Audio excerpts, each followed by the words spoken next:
And like I said, when my discussions came up about John Cejka kept coming around. Now mind you, John Cejka, uh, the John Cejka files are probably the most sought after his death in the world. I mean, people ask, well, what happened to the big red schoolhouse where everything that was suppressed was in there? Well, there's some things in those booklets like, how about your electric car, people? You've never seen the electric car that used a wedge of aluminum to power itself down the road for 300 or 400 miles. Of course, there's a lot of stuff that people already know about, but we're talking about the ones like the battery that's aluminum. That they already had these electric cars years ago, where you could go into a gas station and replace. And what the battery was something that was shaped like this.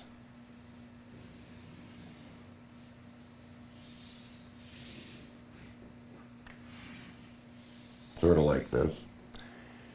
And all you did was put this wedge of aluminum in here, and it used this wedge of aluminum for electricity. It made electricity from this wedge, and that powered your electric car for 300-400 miles.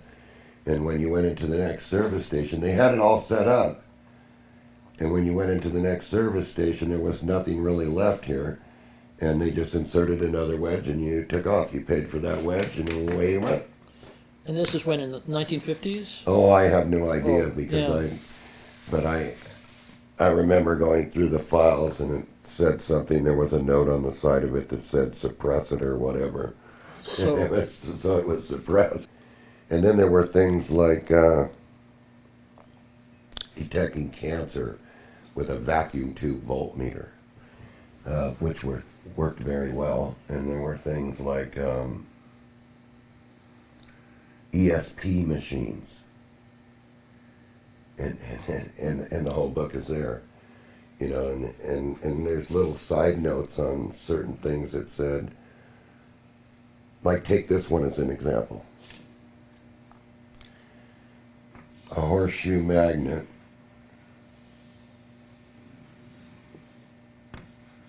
North Pole and South Pole, right? We know that there's a normal horseshoe magnet. Well, how many people know that if you had a special tube made of glass that went down here, it was sort of shaped like this, and it was split, except for a little point down here. So the tube sort of looked like this, and this is filled with water. And just by doing that, out of this side comes oxygen, and out of this side comes hydrogen. How many people know that? That also, where did that go? That's also in these files. So there are plenty of things that John Cejka allowed me to copy because he was interested in getting at the G field and stopping that from getting out there, because this was on national radio, and it was shown at the town hall meeting, lighting light bulb after light bulb. Is that the video that? Yes. Okay. And Bill Jenkins was the narrator. Yeah, we have that. We'll be showing that. Yeah, so it actually was done. Steve Worth's standing there, and I'm standing there, and Bill Jenkins is standing there. But you don't find John Cejka because he didn't show up in those public meetings like that. And the funny thing is, how many other things were suppressed, and was this part of some spacecraft, as he claimed? I have no idea. But I just want to make it known, and we're documenting as much as we can on all this for the younger generation coming up that might be interested in making this. Well, eventually we'll have no choice. Mm-hmm. So that's about what I can say at this time. I just look forward in the future to doing a little bit more on it. We should know all this. You know, there's no secret here. The one thing I want to let everybody know is I hate secrets. Yes. I mean, I'm showing you the machines in black and white. They're right here in front of you. Come and try this yourself. You know, or you can build this machine back here and do it yourself. But there's no secrets. Yeah, and it seems like it's almost magical. Well, yeah, you see, what's not understood, it's mystical. If you don't understand the technology, well, then you're saying the guy's a wizard. He's a magician back there, and he's performing tricks. But I'm not performing any tricks. Well, the problem is a lot of the kids coming up, what they're taught in the schools, they're led to believe that everything is pretty much understood. So they don't realize there are these gaping holes that are not even touched on. Well, it's like a god, in a way. I look at it as like a god. If I fly into Africa in an airplane, and this was a famous story by Cejka, if I fly into Africa in an airplane in a village that never has seen anything, and I land, they're going to fall to their knees and worship me. If I show them a flashlight, they're going to run. That's what you have here. Right. So believe me when I tell you, there's nothing supernatural about this. There's no big secrets. It's all normal physics that's been kept away from the common person. So he doesn't understand it. So therefore he's skeptical and he says, that can't work. But have you tried it? No. Why would I try it? It doesn't work. So I'm happy to demonstrate the machines and share the technology with you. Which was Steve Worth's brother-in-law. Mm-hmm. He was running all the machines. He was making all the pieces and the parts. And this guy went berserk. Wow. Nuts. How can you have him go nuts? Only after Cejka's been there? How could the guy go nuts? Unless Cejka had something, some machine, and he did have machines. So, you didn't goof around with him. You know, but he was the kind of guy, Pat, that would, he'd come around and he'd have 2 horseshoes. Hi, John. How you doing, John? Let's go. Let's go have a piece of pie. He'd go. What were the horseshoes about? He had those interlocking Oh, horseshoes. yeah, yeah. You know, it was a game he played all the time. Something that he thought everybody was interested in. They'd be interested in it because he was a farmer anyway. From Iowa. Well, yeah, he was from Iowa, but a CIA farmer probably. Yeah. And I used to tease him about that all the time. And it's funny that John Cejka took a liking to me. And of course, then one day he brought over a notebook and he says, he says, here, look at this. And so I went through the notebook. And he says, I said, can I copy some of this? He says, you got an hour. And he meant it. Because exactly when an hour was up, he says, that's it, can't copy no more. And he took the notebook and went away. He just threw the notebook like this. Have a look at that. And here I am looking at all this stuff in this notebook like this. And I'm going, never seen that. That's interesting. I think I'll build that. No, you won't. I said, can I copy that? Yeah, you got an hour. And then pretty soon it was 2 notebooks, and 3 notebooks, and 4 notebooks, and 5 notebooks, and 6 notebooks. And I says, I got to buy a copy machine to copy all that.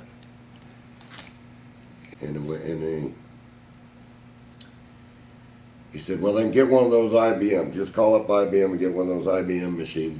Because they got a special on them right now, and they're this big, and Yeah, they sort and they do all kinds of things, right? So I called up and I ordered the copy machine, and I didn't have a cent to my name.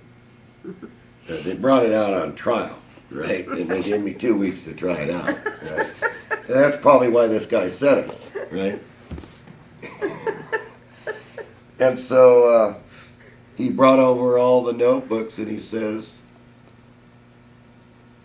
I don't have to leave till 3:30. He says, so start copying. Well, the first ream of paper went out, and the second ream of paper went out, the third ream of paper went out, fourth ream, fifth ream, sixth ream, seventh ream, eighth ream, ninth ream. Pretty soon the machine was saying service on it. And he says, well, just call them up and tell them it's defective. Typical CIA government guy, right? You know, use everybody else's money, forget the rest. Right? So I called them up and they brought another machine out. I finished off, gave him back the machine, said thank you very much. And that was it.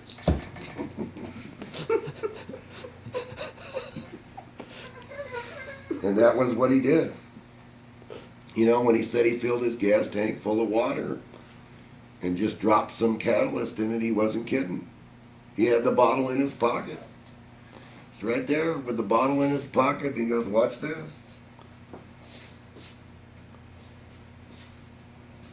Where's the garden hose? Now what kind of guy would take a garden hose from the front of your shop, walk over to the tank and fill the tank with water, and then get in and start the truck and go? What else was suppressed? But I was fortunate enough, and I gotta thank him to this day, you know, for sharing what little bit of information he did share with me, because it got me into my creative mode to where I wanted to learn more and more about all this stuff. And so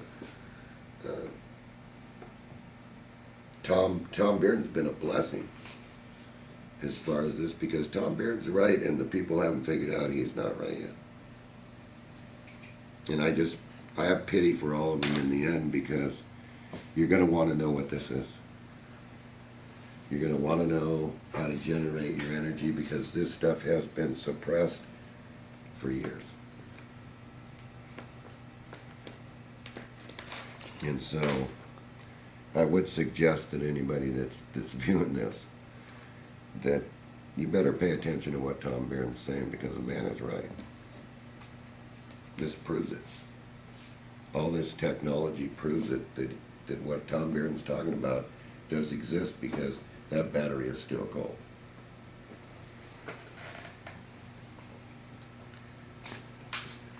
Once the energy is in place, you may not be able to measure it, but believe me, you have senses that can tell. Yeah. And the light comes on to show you Yes. stuff. Yeah. And the light comes on to show you things, because there's no meter that can measure negative energy. This cannot measure anything negative. This meter here can only measure the waste product. Can you conceive in your mind of what a meter would look like to measure it in 50 years or whatever it is? Yes, it won't look anything like this. Right. It'll be a differential type meter. Okay. And it'll work more on the way your thoughts work. Mm. It'll work with that energy level. It won't work. It won't be mechanical in any It'll way. be Yeah. almost like, More as a parallel processor than more, right, exactly. And because you can feel when an energy's hot, and you can feel when an energy is cold. And definitely, if something's hot and it's spinning around, it blows out hot air, right? Well, this was spinning around and was blowing out cold air. So they're right there. That just shoots the whole thing down. And we finally figured out what it was, and I drew it on the blackboard, and you have that. But Cejka was a different guy, because he it's kind of hard to even tell the stories. You know, was a happy-go-lucky guy, but when you got him mad, he'd bug you, which he did to me. Mm-hmm. And that's the only reason I wasn't friends with him after that, was because he put a bug in my shop and was listening to everything that we were doing. Because he thought that I was letting what he told me out. So how did he die in the end? He died of cancer. He chewed tobacco chew, and I think that's what it was. And all his machines couldn't cure him. He was that far gone. And then in the end, I know for a fact if I was in his position with the laboratory that he had, with the files that he had, I'd probably destroy things. Myself, I'm just saying if I was in his shoes. Myself, come and get it, world. Good luck at it. You know, which we'll make sure that it goes to the right place when that happens. But outside of that, that was John Cejka. And he had a bit of information on everything. He knew about everything. He couldn't talk about one thing that he didn't know about. You know, like the crystals, and he knew exactly because he was there while it was being done. So we don't really know what part of the organization he worked for, but we knew that he was there to watch what we were doing with us. And when we got it to a certain point where it was blowing out cold air and it was, you could hold the wires like that and everything, that was it. Gone. And he always said this was part of a space drive of some type. Went on a spaceship and did something. It was part of a spaceship. So, what spaceship? Yeah.